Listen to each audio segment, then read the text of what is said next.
Magandang araw mga kaibigan. Pag-usapan natin itong article na na-publish sa Global Filipino Magazine. Title is, What Happens if OFWs stop remitting money in just 1 week? Kahit 7 days lang, ano ang mangyayari? Yon po ang article sa Global Filipino Magazine. Okay. So, napag-alaman natin nung 2024. Sa buong taon, ang total remittance ng OFWs napakalaki. Kung sa equivalent ng piso pa, 2.3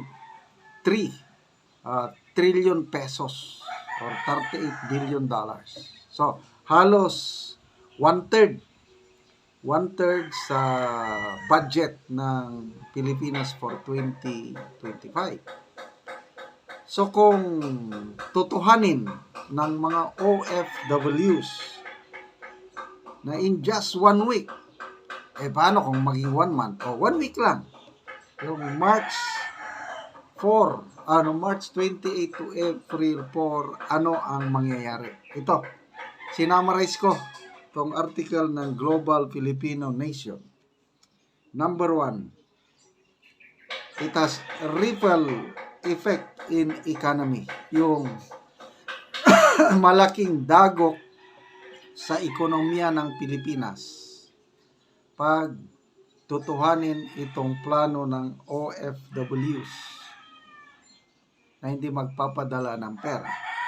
Pangalawa, it will reduce spending in local markets. So, dahil kaunti ang pera na pumasok, ang mga pamilya hindi magtitipid. Sasabihin nga ng OFW, anak, nanay, kapatid, tiis muna kayo, hindi ako magpadala. Walang gagastos. So, apektado ang local market. Number 3, it affects small businesses. So, yung mga turo-turo restaurant, yung mga street food, mga malilit na negosyo, apektado. Number 4, affects gross domestic product. Bababa ang GDP ng Pilipinas kahit isang week lang, kung gawing 1 month, mas lalo na. Number 4, it weakens the peso. Ano ba nga ang Philippine peso to dollar ngayon? 57 o 58? Nako, pag matuloy ito, magde-devaluate ang peso kumpara sa dolyar.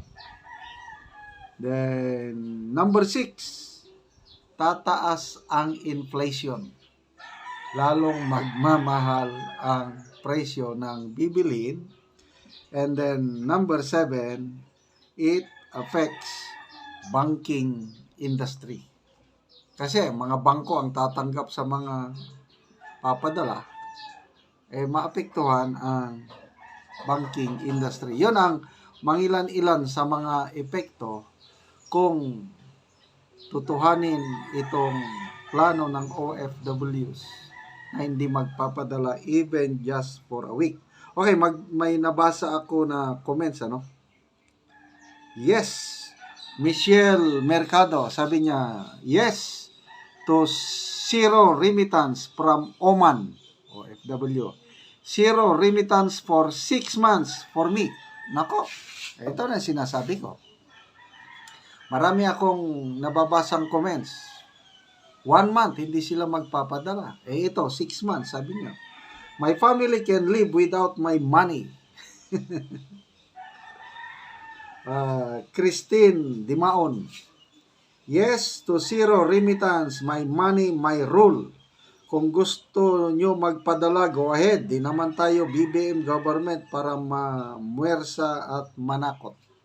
Of course, mayroon ding magpapadala. Hindi naman talaga zero ito. May magpapadala at magpapadala. Kaya lang, question, kung mas marami ang hindi magpapadala ay maaapektuhan ang ating bansa. Ito ang maganda. Sabi niya, I am not an economist, but I am a forex trader, foreign exchange trader. The value of Philippine peso will go down if outbound cash flow is higher than inbound.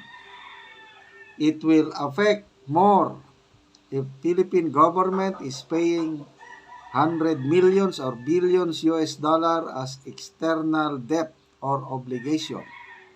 It means the OFW remittance as inbound is making a trade balance over the outbound payments.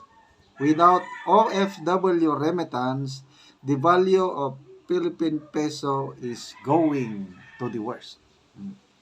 Magiging 60 pesos to $1 na pag matuluyan ito.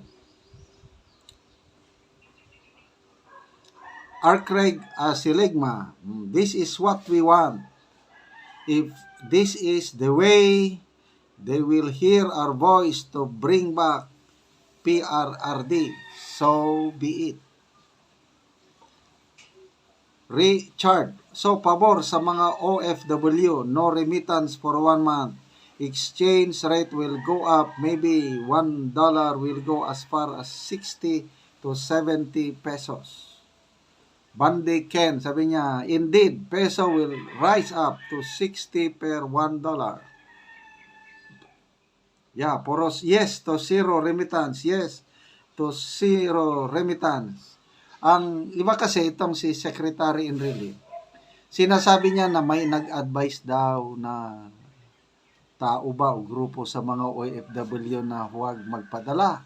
Itong OFW na ito is sabi niya, no politician advise us to do this. It is an action of protest for the illegal and unconstitutional arrest of PRRD, whom the OFWs begged to run as president in 2016.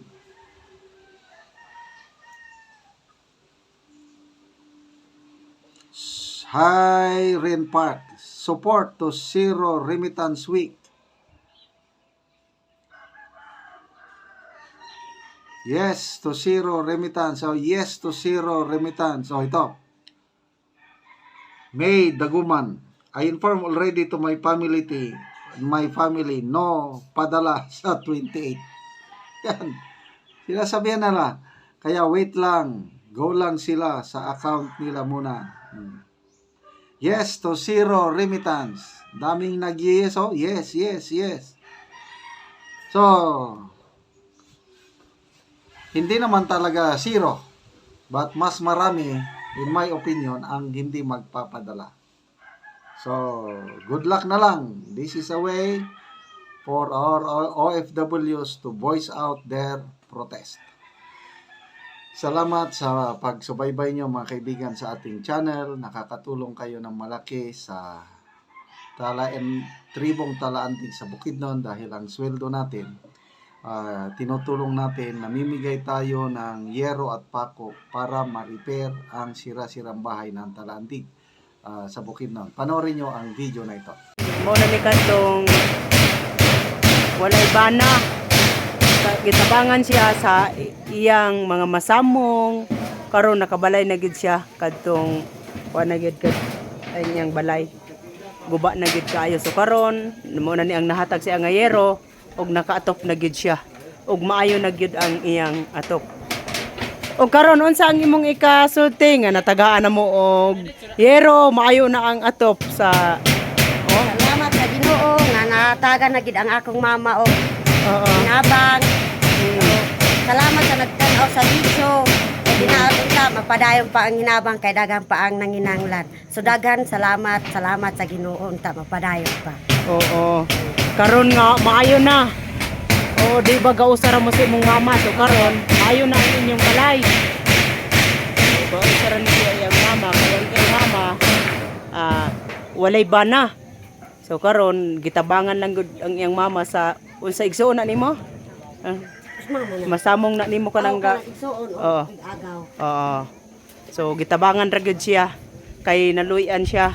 So karon nakapatukod na siya og balay og unsa ni nga klase nga balay? Dos andanas. O dos andanas. Dos andanas siya. So taas-taas gyud. Wa gid sa gilang-alangan kay Oo. nabang sa ayuan ba.